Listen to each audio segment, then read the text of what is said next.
Hostile is a film about the hostile environment in the UK.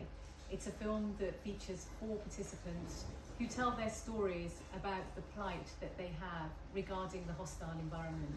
Now, the hostile environment really is a set of policies that's been brought about by the government, and not just the Conservative government. Labour government have been involved in policies around the hostile environment too. But it's really a set of policies that are put in place for people that are deemed illegal and undocumented. The issue about the hostile environment really is that one day you can be legal and the next day illegal. Obviously, Stephen has been a huge supporter of the film and features in the film. You've been spearheading the campaign against NRPF for quite a while, including challenging Boris Johnson. What brought your attention to NRPF to begin with? Well, it was really only when the pandemic struck that it was very forcefully raised with me. I mean, as you've said, No Recourse to Public Funds has been a feature of the system for quite a long time. I think it was introduced by the government that I was a member of. But it was hugely increased in 2012 by some changes in the law. And in particular, there is, for very many people who are here legally, I mean, you made the point at the start, we're talking about people who are illegal, not documented. Well, this is not the case at all for this group. These are people completely legal, working lawfully, obeying the law, working very, very hard often for a 10-year period. So, before the pandemic, the charity Fair Share was sending 1 tonne of food per week into Newham for charities and food banks to give to those who needed help. Once the pandemic started, they had to increase that to 20 tonnes per week because that was the scale of the need in this borough, and a big part of that increase from 1 tonne a week to 20 tonnes a week was about no recourse to public funds. There was just nothing else people could do to get the food they needed to keep themselves alive.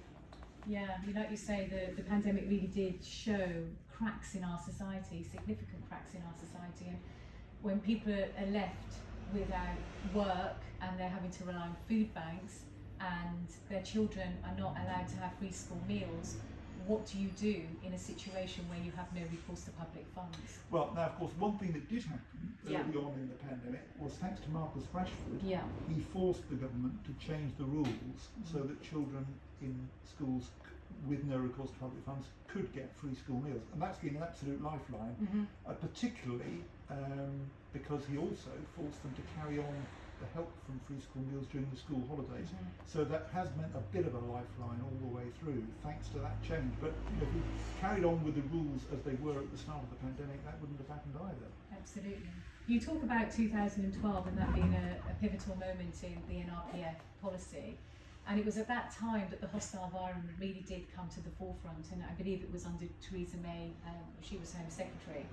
And I think at that time, as you mentioned, people that were here on limited leave to remain were then asked to go onto this 10-year track, and by going onto this 10-year track, they then had no recourse to public funds. It was at that moment where we saw, because no recourse to public funds had been around since 1999, as you rightly say, underneath the New Labour government, Tony Blair, and it was at that moment where you saw the hostile environment really come to the forefront. What's shocking to me is that just to ask somebody to prove that they're heading towards destitution is pretty sickening, really. We had a question. What is the test? Well, I think what you have to do is provide a lot of documents to the Home Office, bank statements showing not very much money in there, more money going out than coming in, but lots of it, not just a bank statement, but quite copious documentation.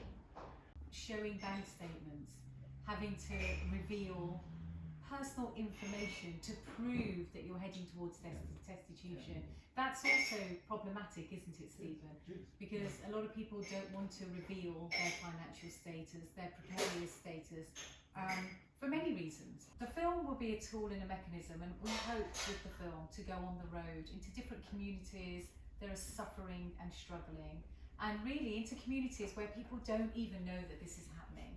So we're going to different areas across London, across the country with the film, with our participants, I will be going around talking about the film and how we can help Stephen, and how we can help Ilias, how we can help Anthony, how we can help the students, how we can help the people that are being affected by this, but also people like Stephen that are really trying.